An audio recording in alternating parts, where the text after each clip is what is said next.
हार निश्चित दिखाई दे रही है। चुनावी मैदान से मेरी सहयोगी ज्योत्सना भी जुड़ी हुई है। ज्योत्सना, पंजाब की ही बात कर लेते हैं। जिस तरीके की लैंडस्लाइड विक्ट्री आम आदमी पार्टी की दिखाई दे रही है वो वाकई में कमाल है। लेकिन उत्तर प्रदेश की यदि हम बात करें तो समाजवादी पार्टी ने एक टफ फाइट दी, एक बहुत मजबूत लड़ाई वो लड़ी। उसके बावजूद बीजेपी और उनके सहयोगियों ने जो जीत हासिल की है वो भी अपने आप में ऐतिहासिक है। अब हम चाहे रुहेलखंड, बुंदेलखंड या फिर पश्चिमी बेल्ट की बात कर ले, हर जगह, हर क्षेत्र में, रीजन में बीजेपी सीटों पर आगे चल रही है।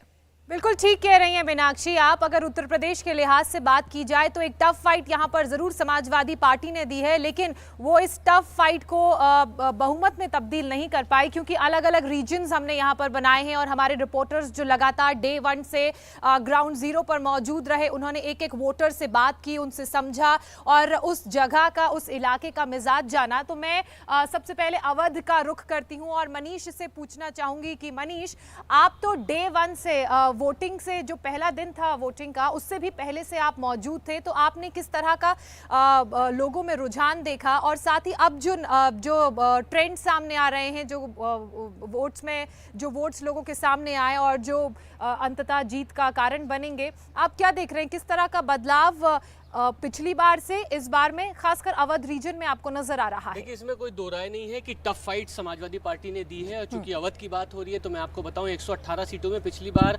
बीजेपी के पास 97 थी, लेकिन अभी फिलहाल वो आंकड़ा नहीं है। और अवध ही एक ऐसा रीजन है पूरे उत्तर प्रदेश में जहां पर थोड़ा बहुत समाजवादी पार्टी अच्छा दिखा रही है, क्योंकि मैं बार बार कह रहा था कि इस पूरे अवध में एससी फैक्टर बहुत ज्यादा इंपॉर्टेंट है, जो गैर यादव और दलित फैक्टर है, और ये किधर जाएगा ये साफ हो गया है कि इस बार कहीं ना कहीं ये जो साइलेंट के तौर पर बताया जा रहा था वो बीजेपी की तरफ शिफ्ट हुआ है, लेकिन पूरा नहीं शिफ्ट हुआ है, ये हम मान सकते हैं। यही वजह है कि इस पूरे अवध रीजन में अभी तक के 26 से 27 सीटें समाजवादी पार्टी को मिली हैं, बीजेपी को थोड़ा लॉस हुआ है। लेकिन इसकी रिकवरी हम मान सकते हैं कि पूर्वांचल की तरफ जरूर हुई है, क्योंकि पूर्वांचल के बेल्ट में भी मैं गया हूँ। बनारस और आसपास के जौनपुर के ये जो इलाके हैं, इस पॉकेट्स में माना जा रहा है कि जो ब्राह्मण बाहुल इलाका है वहाँ पर बीजेपी को बहुत अच्छा मार्जिन में वोट मिले हुए हैं, और खासतौर पर बनारस की सभी 8 सीटों पर फुल फ्लैश मार्जिन बताया जा रहा है, खासतौर पे ब्राह्मण बहुल इलाकों में। बिल्कुल मनीष, ये तो बात हुई अवध की, अवध का हाल हमने जाना। अब थोड़ा सा और आगे बढ़ते हैं और कुमार सोनू, मैं आपका रुख करती हूँ और बात बुंदेलखंड की। बुंदेलखंड की बात इस लिहाज से भी जरूरी हो जाती है क्योंकि इस इलाके की अगर हम बात करें तो कौन से ऐसे फैक्टर हैं जो आपको लग रहे हैं कि काम किए, चाहे हम समाजवादी पार्टी के पक्ष में बात करें या फिर बीजेपी जो परचम लहरा रही है? ये बुंदेलखंड में जो है वो सिर्फ बीजेपी है। सबसे बड़ा फैक्टर यहाँ पर चला है योगी का राशन कार्ड, और राशन कार्ड खूब चला। और रही बात अगर जातीय समीकरण की बात करें तो यहाँ पर जाटव वोट हैं, दलित हैं, इसके अलावा ब्राह्मण हैं, ठाकुर है।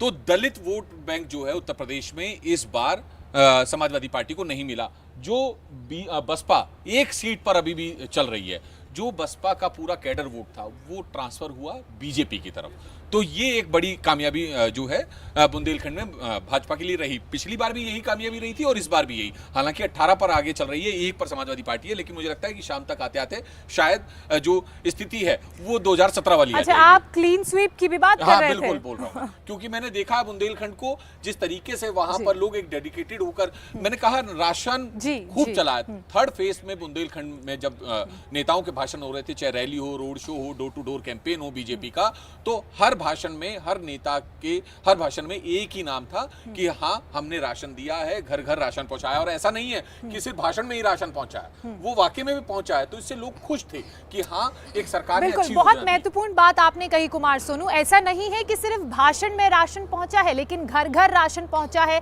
विकास के मुद्दों पर वोट दिया गया है। इसके अलावा योगी जी के बुलडोजर ने समाजवादी पार्टी की साइकिल को कहीं कुचल दिया है तो गलत नहीं होगा।